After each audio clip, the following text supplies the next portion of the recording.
Here on the countdown to green from TNT, David Reutimann got the racing gene from his dad, but that was driving around on dirt track ovals in Florida.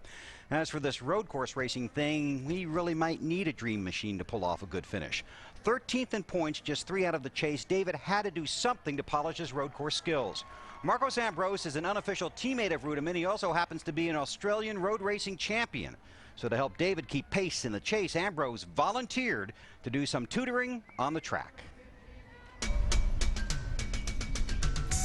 Whether he volunteered or not, I was going to just beg him to the point where he was going to try to help me, because I think secretly Marcus just doesn't want me in his way on the road courses.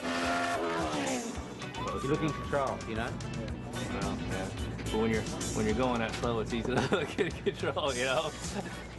Well, I've been unlucky enough to actually have to work for a living at one time, and I was a professional driving instructor, so we put together a little 2-seat program with the petty driving experience and just basically tried to give David a heads up on what I do behind the wheel on a road course race and the techniques I use to try and just keep under control there, because road racing is all about eliminating mistakes. He went faster around that place, explaining to me with one hand off the wheel and pointing to the corners than I'd ever been by myself. Now, did you ride with him? No. For certain. I've had enough experience of sitting in that passenger seat. I don't want to do that anymore. So David was fine to sit next to me, and he was very polite. He didn't say much. I saw him grabbing for the steering wheel from time to time, but David can practice all he wants on his own. He doesn't need me in the car with him.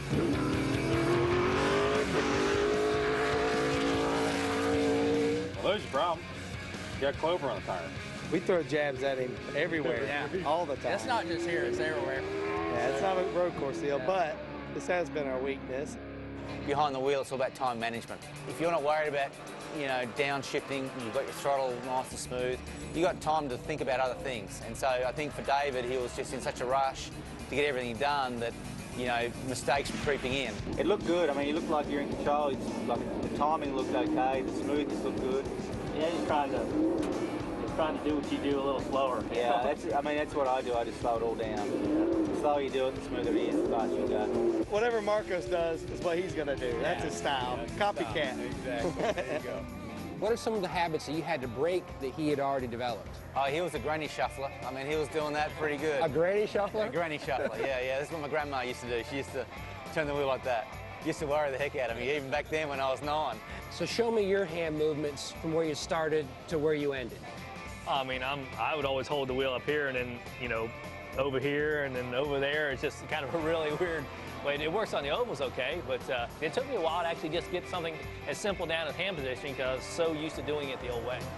When you brake, your foot should stay on that pressure and just roll. Yeah. Yeah, that's why I brake with this part of my foot, so I can just go straight to it. So, Professor, class is over. Give him a grade before Sonoma. He's a B right now. Gentleman's B or B? Oh, no, he's a B, maybe plus, maybe minus. We'll wait to see. That's a lot. Oh, if I was finished in the top 15, I would be ecstatic. I would think had won anything. You know, I feel like in order to maintain or kind of stay where we are in the chase, it's going to have to be that or better, and that's a pretty tall order. Ever since last August, Marcos Ambrose has circled the next road course event on his calendar, 3rd fastest in qualifying. A little bumper tag with Jimmy Johnson in final practice, but you have to go to the back due to a motor change. How does mentally and strategy-wise change your approach to today? Yeah, we had a terrible day yesterday. You know, I just went from bad to worse. Didn't mean to get into Jimmy there. I mean, he's 3-time champion. He owns the track. I just borrowed off him. And, you know, just trying to get a lap in on that new motor at the end of the session and cause even more trouble for ourselves. But fortunately, both cars are fixed. We're back on track. It's going to change our strategy. We're going to have to like gamble a little bit, try and get some track position back without having to pass them all on the track. We hope to do it in the pits. Fingers crossed it works out for us. Otherwise, we have to do it the hard way. Well, the good news for Marcos, you go back to history, the last 3 winners here at Infineon all started worse than 10th.